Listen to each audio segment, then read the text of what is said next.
Welcome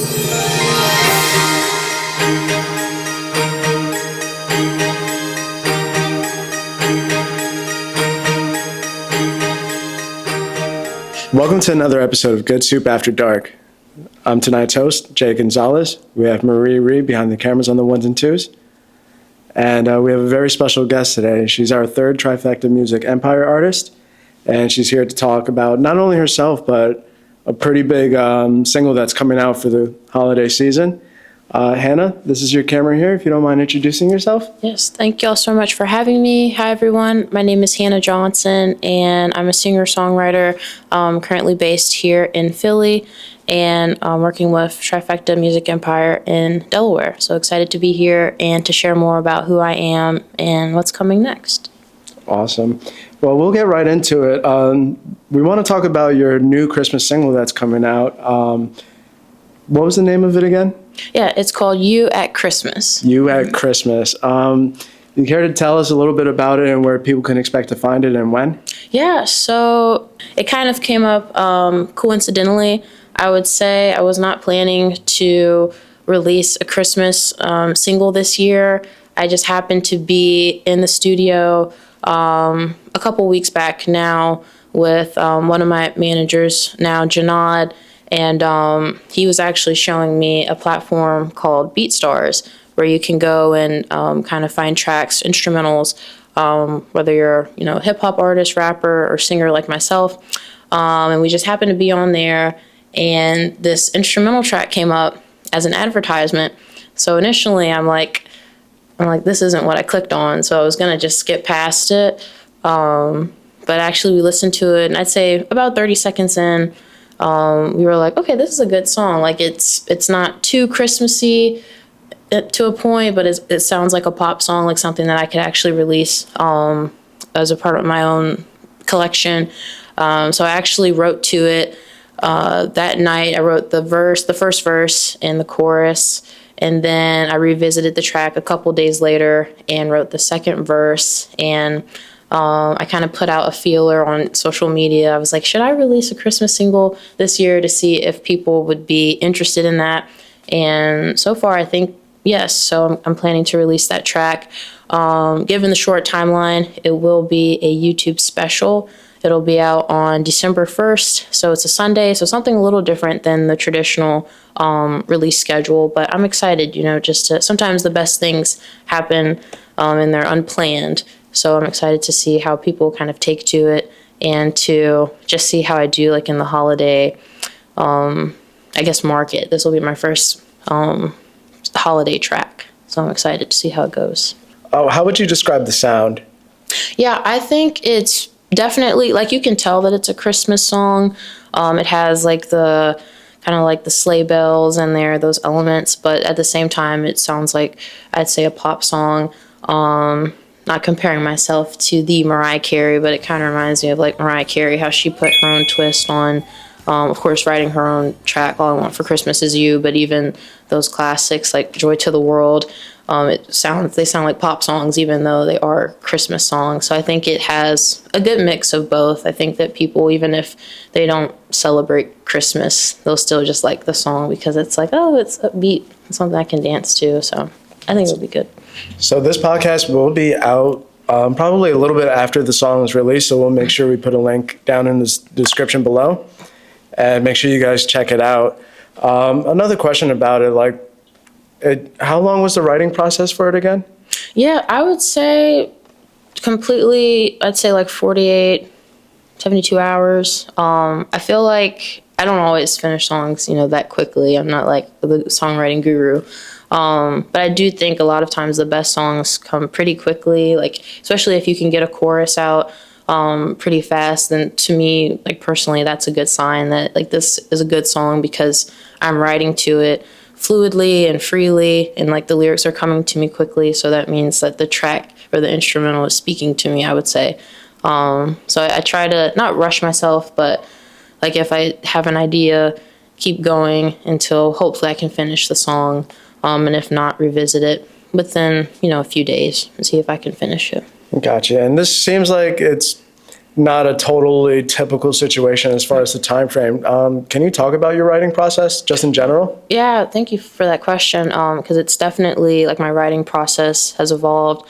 When I first started writing music, it was very much just me and an acoustic guitar or a piano. And I used to think that that was the only way that I could write a song because that was all that I knew. And I thought that I had to literally be playing the instrument to be able to write to it. So I did that up until about 2020 is when I first started using software like a DAW, digital audio workstation. For me, I use Logic just because it's really like user-friendly, plug and play.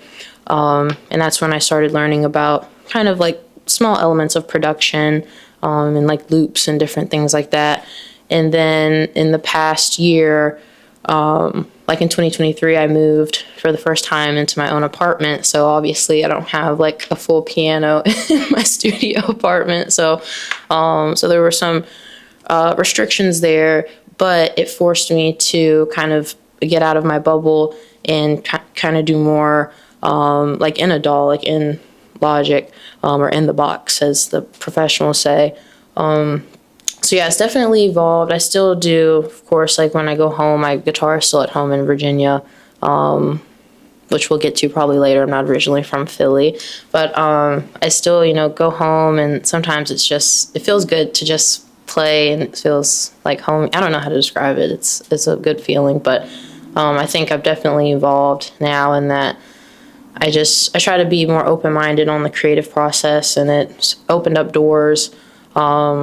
I think just for like the type of audience that I can connect with, because a lot of the songs, or really all of them off of my debut EP, Lifetime, they were created from kind of like, okay, I'm in Logic, what can I make and still like have it sound like it's in my voice, even though I'm not necessarily playing every instrument. So it's been good, I would say. It's definitely evolved, but it's good. Actually, you started talking about how do you write the music? What about lyrics? Oh, yes. So that's a good question. I don't like with lyrics, I feel like they just, and it might sound so cliche, but it's really just a gift. Like I can't take credit for it because it's like you can just be playing chords and like a melody will just hit you and you'll just have a chorus. And I really don't know how to describe that. You know what I mean? I grew up loving writing. So I guess it's kind of a natural trajectory to kind of have my love of music and my love of writing kind of intersect. And I did take a couple songwriting courses in college. But even before then, like my mom, she would be like, how did you write this song? You haven't experienced that, And I'm like, I don't know. It's just a song, It doesn't have to be a lived experience or fact. But yeah, it's just, I don't really know where it comes from. I don't know. They're blessings. From the top. Yeah, I guess it's maybe your subconscious, like, because the words. Obviously, I'm not coming up with new words every time I write a song. But I don't know. It's just a gift, really. It just flows. And I feel like that's when you have a good song, like when you can just kind of, it just like the words just hit you and you're like, oh, okay. And you didn't really have to think about it too much. Those are like the best songs. That's interesting. Yeah. But that's all, like, just you talking about your process and like, it makes sense. Sometimes you just do things because you can, and it is a gift. And we can even get more into like, your faith if you want to later on. But before we transition, we just want to make sure like the single is going to be out, You at Christmas. Mm-hmm. And we're going to make sure again that we plug that into our description below. Make sure you check it out, get those views up, guys. She's been working really hard at it. And yeah, we're just really excited to just listen to it and play it when it comes out. Thank you. I do want to get more into your background, Hannah. You mentioned that like you're from Virginia, you're not from Philly. Like just like myself, I'm originally from New York. Marie's originally from Ukraine. So we're all just like newer Philly transplants here. Would you care to get into like more of your background and like where you're from? Yeah, absolutely. So I was born in Arlington, Texas. That's a big city. Most people probably don't know it. You probably know Dallas. It's not too far from Dallas. And I lived in a suburb of Dallas called Capel for the first 8, almost 9 years of my life. and then me, my mom, and my little brother, we moved to a very small town, Appomattox, Virginia, when I was 8. That's where my grandparents live, and that's where their house is. And we lived with them for almost a decade. It was a long time. And that's where I graduated from high school. Then I went to college at James Madison University. That's in Virginia as well. And then I got to Pennsylvania in 2022. I came up here actually for work. I worked for the Pennsylvania Democratic Party on their coordinated campaign that year. So it was midterms. And I was doing that up until November of 22. And then now I'm doing issue advocacy, which is like political adjacent, but it's not in politics. So it's a little more stable and non-divisive. But I enjoy it. It's good work. But yeah, whenever I tell people about my journey, they're always like, well, how did you end up here? And I'm just like, really? I don't know. If I'm being honest, not that I didn't like Pennsylvania back in 22, but my original plan was like, oh, I'll do campaigns and I'll travel, across the U.S. And no, the universe was like, no, you're going to come back to Pennsylvania. So now I'm in Philly, and so much has really unfolded. I've been able to meet the TME team and do shows and things like that, meet Good Soup, and be able to have this opportunity to connect with you all. So, yeah, I guess I say all that to say, we have plans, but, sometimes there's plans that are, bigger than ours, and will bless you even more. Not to preach to you, but to share some, encouragement and a bit of what my journey has been like. So keep an open mind and don't be afraid to take that leap. Yeah, like myself, like I didn't expect to end up I ended up in like the suburbs of Philly a few years ago, and now I'm in Philadelphia. Marie, I don't think knew what Philadelphia was before she moved to America. We have a Philadelphia, the sushi called Philadelphia, because it's have a cheese. The cream cheese. Oh. Yeah. But we all ended up here and ended up staying. And, there's a reason, right? You mentioned like your background working in the political sphere and now more for like issues advocacy. Mm-hmm. How did you get into that? Like, was there like your education involved, or do you care to talk about that a little bit? Yeah, absolutely. So growing up, I loved history as well. I'd say history was my favorite academic subject in grade school. And I thought that I would major in history like my whole childhood. I was like, duh, because that's what I'm good at. Like, I don't have to study for the test.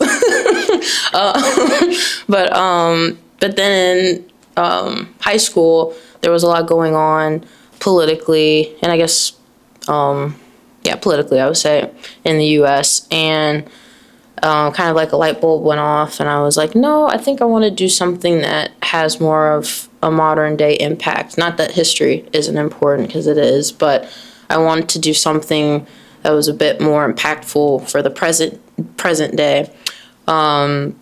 So I ended up majoring in political science because I knew that music is my big dream, if I'm being candid. But as my mom says, she want to have a job and not be homeless. So I was like, I'm like, yeah, that's true. So I decided to major in political science in school, and I was able to do 3 internships while I was in school. I interned with the Democratic Party of Virginia, the Bipartisan Policy Center. So that was like nonpartisan policy work, which is a little different than politics.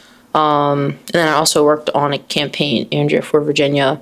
And then, which is funny, that campaign, Andrea for Virginia, then I met Rochelle, who was my boss in 22. So that's how we kind of connected. And there's always this little, like Taylor Swift said, the invisible string is going on.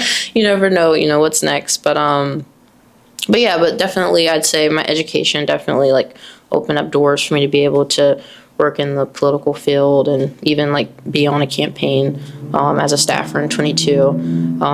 So that's what's been paying my bills since I graduated from school, and has allowed me to also chase my musical dreams as well. Yeah, you talk a lot about, what you do professionally, and you even just brought up, like, your mom said, like, yeah, you can have your art, but, you need a job so you don't end up homeless. And no one wants to be a starving artist, for sure. Like, in our past conversations, you brought up kind of starting your musical, like, professional journey quite recently. But before we get into that, can we just talk about, like, your origins, like, in music?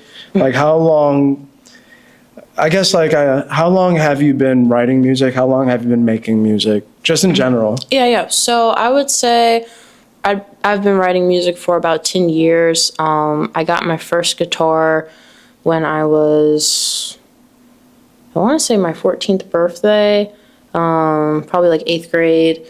And that's when I started, like, I honestly don't really know what led me to, like, write songs. I can't remember the initial thought, or like if I saw someone else doing it, probably that. And I was like, I want to do that too. But yeah, I was like, you know what? I think I can do that. I'm going to start like trying to write my own songs. So I'd say writing about 10 years, but growing up, definitely I struggled with like self-doubt and fear of like, what if people don't like the music, So it took me some time to get to a point where I was like, no, not everyone's going to love it, and that's okay, but I don't want to, quit before trying. I want to give myself a shot. So I decided to start releasing music last year. And what was your first, like, in-person, like, musical performance like? Was that, like, what was your first time being in front of a crowd? Probably at church, I think, on the choir. I sang on my church choir, the youth group, from like middle school to high school. And then, yeah, I performed some songs like originals for family, in high school. But I'd say, like, outside of church and family, I performed the national anthem actually a few times, or a couple, depending on what you consider 3, at my high school, for once for a football game, once for basketball, once for soccer. And then I did a pageant one time, which for those who know me, they'll be like, she did a pageant. But I did it really specifically for the talent portion, because I was like, well, I can sing. Well, not like that, but I can sing my songs. So I did that when I was going into my senior year. So I was 17, and I performed 2 original songs, and it was just me and my guitar. And I was probably really nervous, but I think I did okay. I think I got like 2nd or 3rd place. So not bad for 2 songs that people had never heard before. Awesome. And we're going to have a first on this podcast. She's agreed to sing the national anthem for us on camera. So please, no, I'm totally kidding. You don't have to do that. But I mean, I can't, no. In the Rockies. that was clip it. All right, awesome. But you started in your church choir. You did a couple pageants. That's really awesome.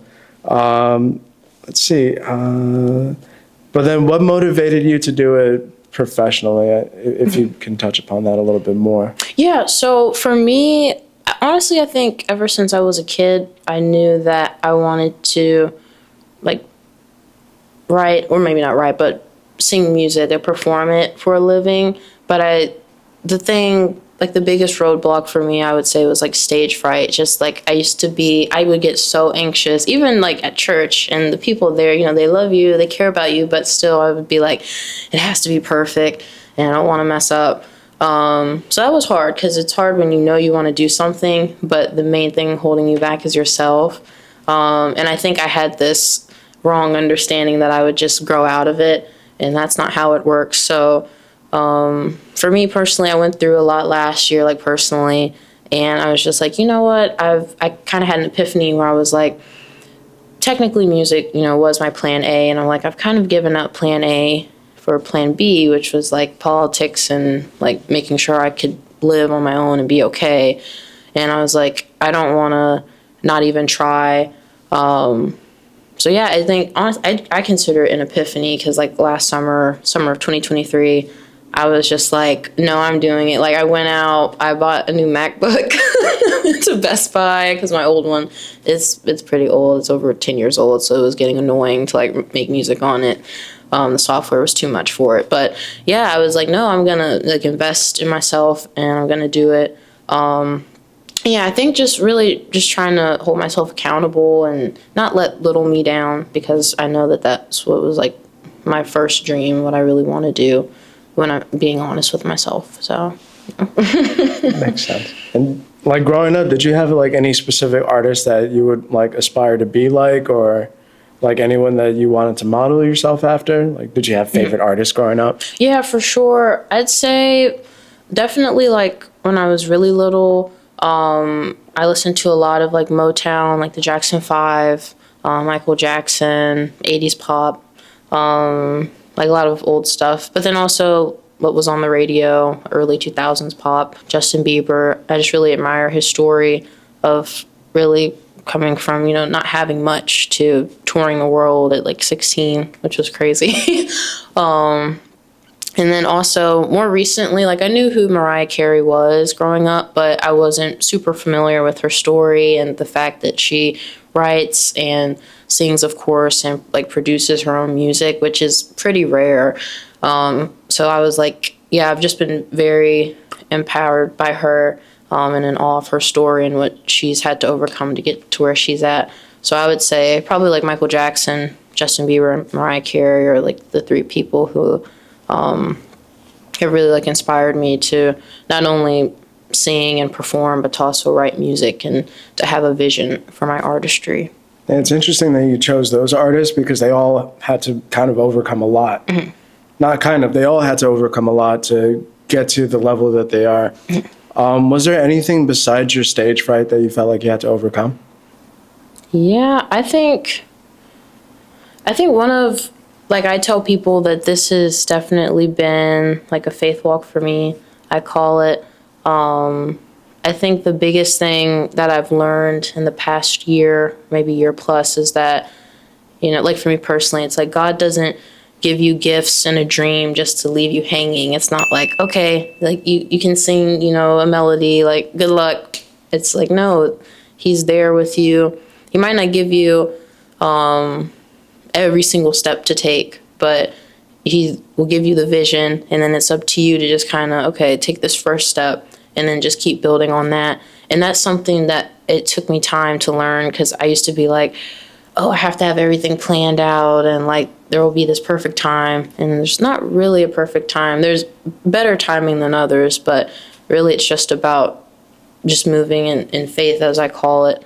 And I think, yeah, just now the difference is that I don't feel like I have to do it on my own or like I have something to prove, but it's like, no, I've been given this gift and I'm going to use it. And that gives me courage to be able to walk into a room, whether it's an open mic or a studio session, and be like, I might not be the best, but I can do this because this is my gift and I'm going to use it. So I think that's the biggest difference from when I was a kid. It's not like I have to sing so good so people are like, oh, she can sing. It's like, no, it's just me being of service and like doing what I was put on earth to do, or what I feel like I was put on earth to do. So you mentioned open mics, and we've also mentioned that you are currently working with Trifecta Music Empire.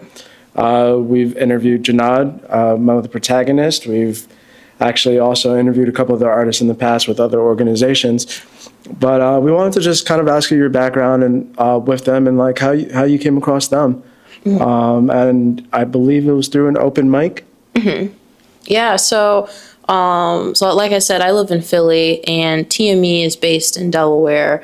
So I happened to go to an open mic back in January of this year, and there were probably about 15 artists, maybe 20. It was like a low-key event, but it was very good. Which open mic was that? It was hosted by Miguel Ducos. He's a member of Rec Philly, which is like a safe space, I'd say, for creators in the city and the surrounding area. So shout out to Miguel Ducos for hosting that event. And there at the event was another artist who's now a part of TME as well, named B. Roy, and White Tiger Loverboy, who's music family as well.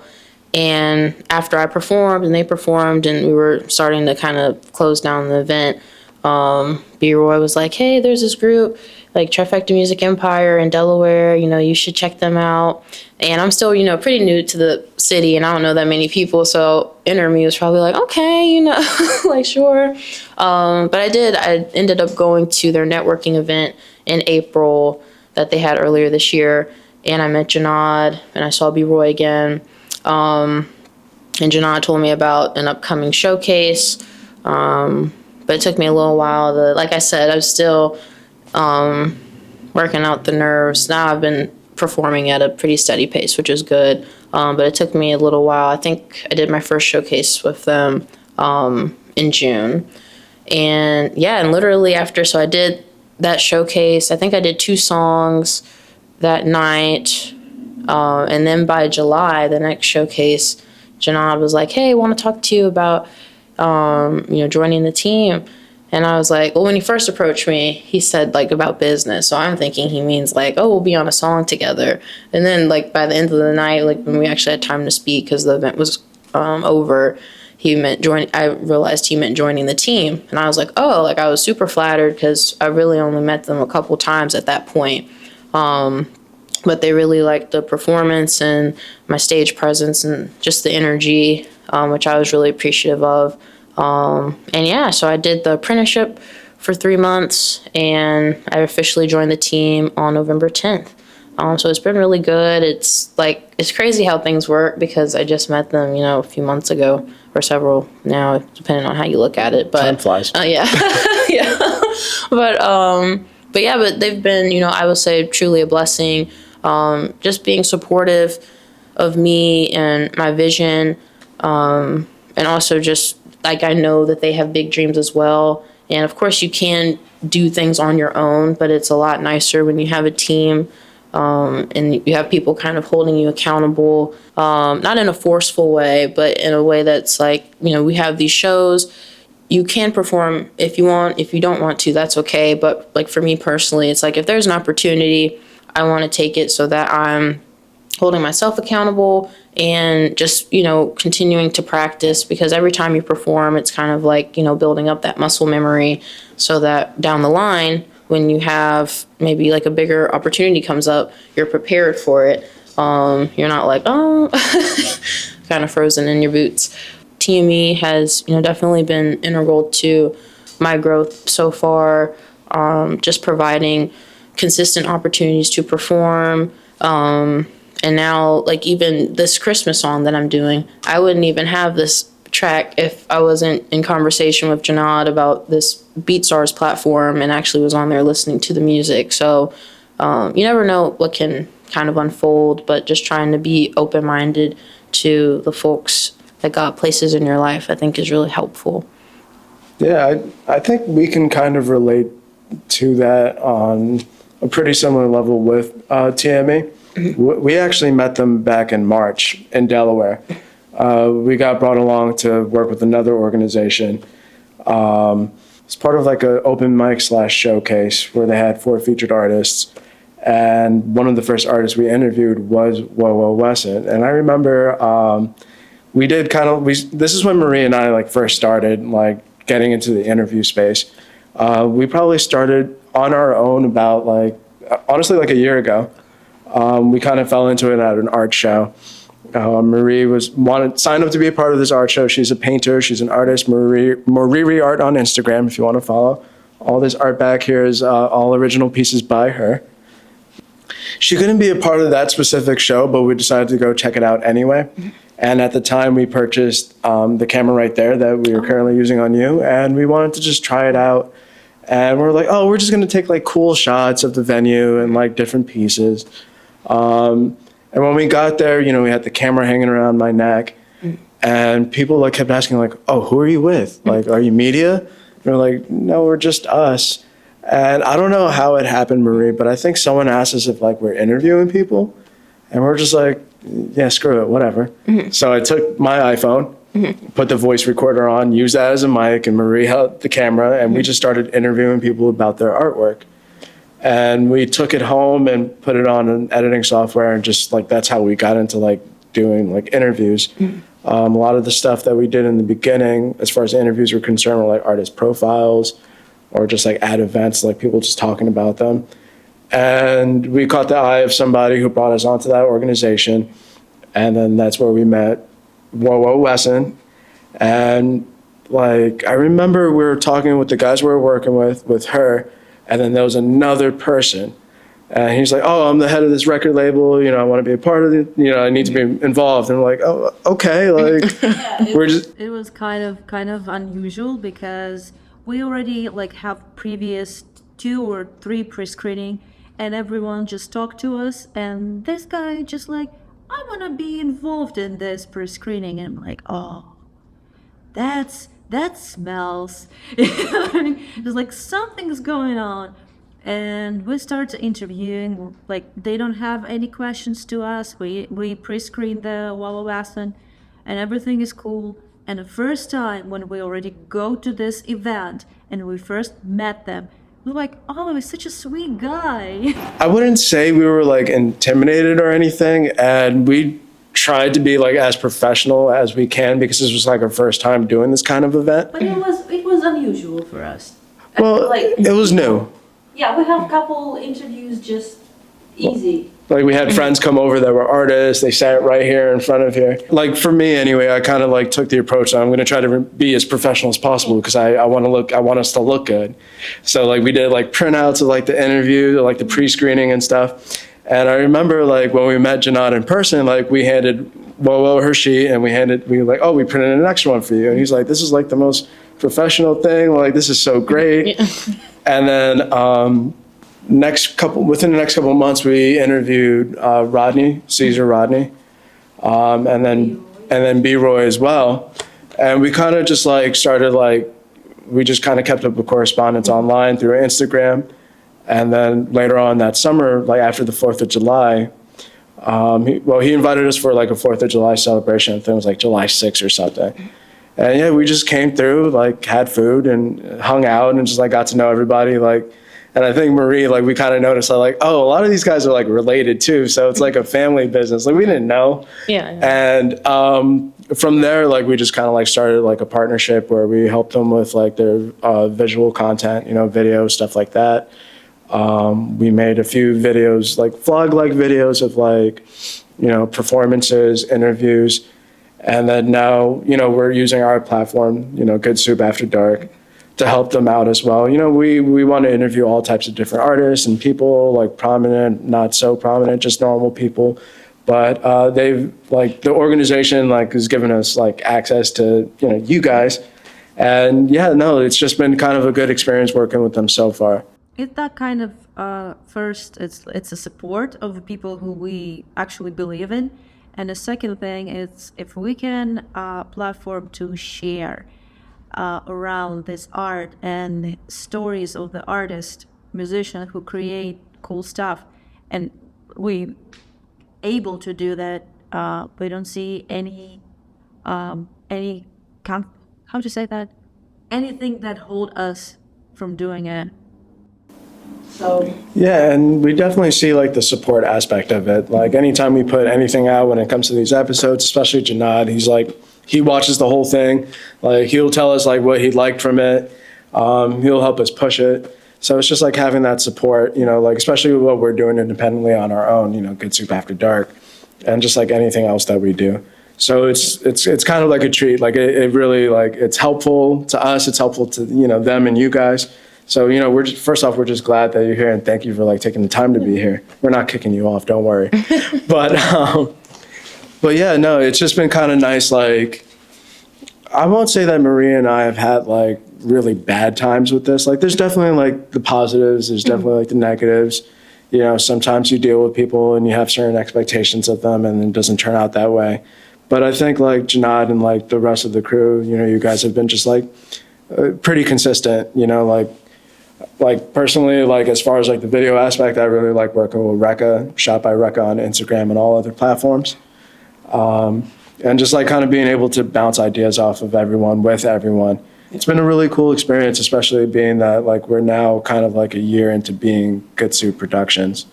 Yeah, I'll say I can, since I'm still fairly new to TME myself, definitely like co-sign that, if that's the right word, that message. I think that they're, like you're saying, a lot of the team are family, but even outside of that, it's still, a very close-knit group. And like for me personally, they've welcomed me in. They didn't even know me, less than a year ago, but here I am. So they've definitely been, good people who are, professionals, but still have their heart in it as well. But it sounds like you've had like generally like a positive experience, and like the things that you've had to overcome, like those are very serious things, like, stage fright, being kind of scared to like present yourself. How do you get through like tough or negative times, if you've come across any so far in this journey, like as far as your professional journey? Yeah, professionally, I'll say so far, like so good. I haven't had, which is a blessing, like any experiences with like shady people or anything really. But I think nowadays, if I have frustrations or if there is a disappointment or whatever the cause may be, I think just like when I was younger, I would kind of like freak out, not externally, but like internally. I'm like, oh my gosh. But nowadays it's just like, it's going to work out. Like, no, this might not be how you wanted things to look, but just being mindful. I try to be very mindful of my thoughts and not like spiraling in my head and like thinking of worst case scenario. I journal a lot. I pray. I try to I don't know the Bible front to back or anything like that. I'm not a theologian, but just trying to have that relationship like with my faith, where if things just, aren't working out, and even when they are, just being able to lean on that and understand that, sometimes things are just out of your control and you just have to just let the process kind of play out. I like how it seems like an overall theme is that like regardless, you seem just kind of grateful.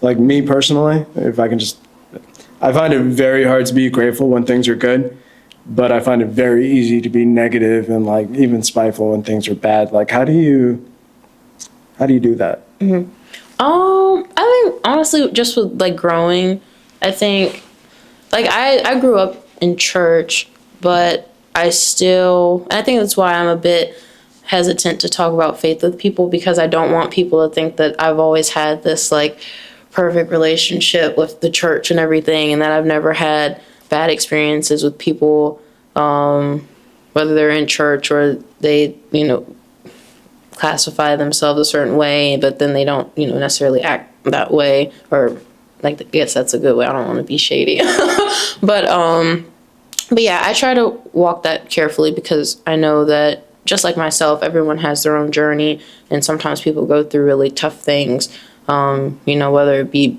with Christianity or a different religion. So I try to be mindful of that and just share what's been helpful to me, rather than try to tell people what they should do, and stuff like that. But yeah, I think just learning kind of the attitude of gratitude just has come with experiences. Like, I'm just grateful to have like the people that I do have in my life, and one thing I've learned is the importance of peace. Peace is priceless, as they say, and I'm just very grateful for the peace that I have, and I think that has set the foundation for me to be able to do music and to do these shows, because when you're struggling with all these other issues or other people or situations, it's very hard to focus on, your dreams and your goals, and to be able to move forward in that space, because you just have so much else going on. So I do think it's just, I'm kind of rambling, but I do think that that it's really just like you have to be sorry, I'm like, what is the word when you're intentional about it. It's really just, which I'm not a perfect person. I definitely am grumpy sometimes, especially when I first wake up. But I think just trying to be, positive and just remember that, things are going to work out. Like, I've been through a lot and I'm here. I have a job. I have a home to sleep in, have food to eat. Like, things are going to work out. So I think just remembering that, I think it's easy, or maybe not easy, but it's easier to be grateful when you think about what you've been through and where you're at now. Because sometimes you can, get in a funk of like, this didn't work out how I wanted it to, and I'm frustrated. But it's like, well, that just means there's something else down the line that's better because you've been here before, and that's how it's worked out. So, yeah. Honestly, I kind of like the idea that you are positive minded and you're really creative, and like it feels like everything around you is like breathe of like create and arts. And how do you, like you said, you like the history and you choose this profession? Do you in the future plan to totally become a singer, like leave everything, all the past on the back, and just perform, create the music, make the album after album? What do you think about your future in the music? Yeah, thank you for that question. Yeah, I would say my end goal is to be a recording artist and to be able to do like tours and stuff like that. I do think it would be hard for me to like completely kind of turn away from politics and the modern day I issues. could tell by how you say thank you for that question. That is so funny. People, but yeah, that is I would say that's my dream. Like, I do want to be able to create and perform music for a living. But at the same time, I think being like socially and politically aware will always be very important to me. And I don't know if I'll like run for office or something like that. Probably not. But I think maybe like using my platform in the future, like if I do hopefully have a bigger platform, and being able to share like important issues and kind of share with people like why I feel the way that I do on this issue and how it impacts you. Because I did that even in high school. Like, I had a government class. I did dual enrollment in high school. So my last 2 years of high school, I was actually at the local community college. Well, it's a cohort in my town of Appomattox, but we had a government course, and it was really, it was during an interesting time when I was in high school. There was a lot going on politically. But What year did you graduate? 2019. And there wasn't too much going on. Well, like a couple years before. I'm being totally sarcastic. Well, I shouldn't have said that. No, I'm kidding. But I say that to say, like I said, I'm from the South, and I've lived around people and gone to school with, people who have, very different views than I do. And I think one thing that I would say always been able to do is to have respectful dialogue with people, even if we are on different political or ideological spectrums. And I think that if I am able to kind of grow my platform as an artist, then being able to kind of bring in some of that civic engagement and education too would be important. Because I think it would be hard for me to just be like, like I'm making it in music, so good luck, with the social issues. I don't think I'd be able to do that in good conscience. Yeah. And I think other responsible artists can use their platforms and do use their platforms responsibly. So I don't think that's too far-fetched for you at all. Yeah. I also have a question.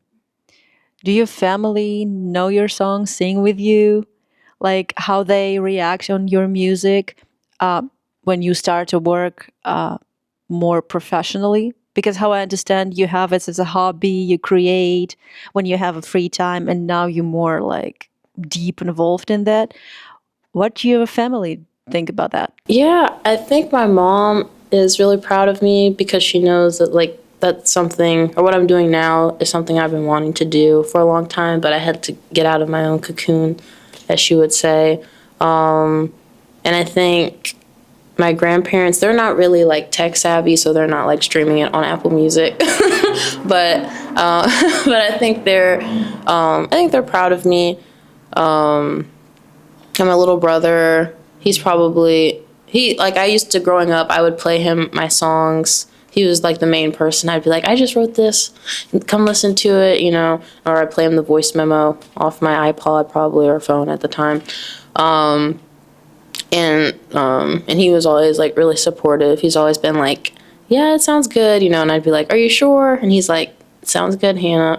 So I think they're proud of me.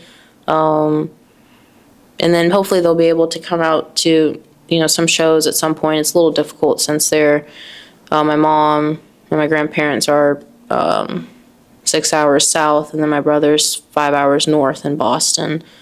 Who knows? Maybe soon you're gonna have like America tour, and you go to the city and like, hey, parents, buy the tickets, come support me. Now, of course, nobody's like let the parents buy the tickets, but the thing is, maybe they gonna have this like see the crowd who support you, and I'm sure they're gonna be more proud that they proud right now, because you go really fast and really like good direction to like success. Yeah, I definitely think they would, you know, show up and be supportive. Yeah, because even like in school, like playing sports, like my mom would come to our games and stuff like that. So I'm sure if there's a, you know, an arena tour, she'd be at a show. Yeah. So she's going from loving history to making history. I dig it. Let me just figure out how to close this. Do you have anything else, Marie, before? No, I'm good. Okay. I mean, I think about how to close it, but I'm not sure. What do you wanna? You just like in the air. Do you meditate at all? You should try it sometime. I'm not the expert at it, but like, I mean, meditation's not like sitting with your legs crossed doing this and floating in the sky, although I wish it was.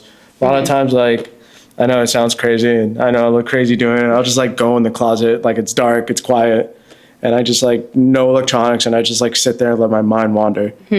And it does help me calm down a little bit. So When I meditated, I feel itchy everywhere. After 2 minutes, I'm just like, okay, I'm sitting. Right here is itchy. Right there is itchy. You know, like you need Marie, to. that sounds like you're doing crack. No, no. It's just my brain start to like find something to stay in a. You start focusing on parts of your body that you probably. And my brain just can't just go to nirvana. I don't know. It's complicated, but how I heard is like it's really good when you can stop thinking. It's like it's the main thing of meditation, when you totally relaxed and you not think about anything. Maybe your songwriting is more like that, because when Marie asked you earlier about like you writing your lyrics, you're like, I can't really explain it. Kind of sounds more like a flow state than anything. Your body it's not autopilot, because you're not just like, like droning through it. You're doing something, you're involved. And like, I feel this sometimes with the work that I do, and I know Marie, you probably feel that with the work that you do, especially like these 50 paintings you have up here. Like, so maybe that's your form of meditation, because it's not something you do every day, all day. But when you do it, you just kind of lock in and you can't explain it. It's like open. It feels funny sometimes for example, when I draw something or when I generate the ideas, it feels like I have it sounds ridiculous, but I have a little door right here. So just like open it and just everything comes out. And then just you need to just in the right time close it. Because you feel overwhelmed and you feel like, oh, I have so much ideas and I don't know where to start. So you just like open it, have some, close it. And sometimes when I have ideas, it feels like I can come to this idea by myself. So it comes from some, because I don't know how people can generate nonstop. So I think it's kind of my type of meditation, when I just open my mind to the universe, to the God, you can call it whatever, and you just, like you said, it just comes. You just have it in your mind that you want to create something. You open up, and it just comes to you. Maybe it's imposter syndrome, but also yes, it's. I think it's kind of meditation. It's not meditation; it's sitting and just breathing, but it's kind of. It's, you still need to exercise this open mind stage. Yeah. Yeah, I do, agree that like it's like when you create, it's definitely like a free flowing, and like you were saying, meditation. I think it's also like therapeutic for me. I feel like I express myself better through song than I do words. So for me, music is definitely a form of therapy. It's not therapy, so you still need, like, if you need therapy, that's okay. Don't like let music be just that for you, or be your only outlet. But I do think it's definitely beneficial to like my mental and emotional well-being, to just be able to kind of just get out my feelings, especially if they're hard for me to describe to someone, just to be able to like, and I've done that before, like write a song and I'm like, this is how I feel. So yeah, so I think it's, I guess, meditative and therapeutic as well. So people create. It helps sometimes with overthinking and stress and anxiety. Create. Yeah. Well, Hannah, thank you for sitting down with us. Before we get going, we want to give you some time to, promote yourself and let the people know where they can find you.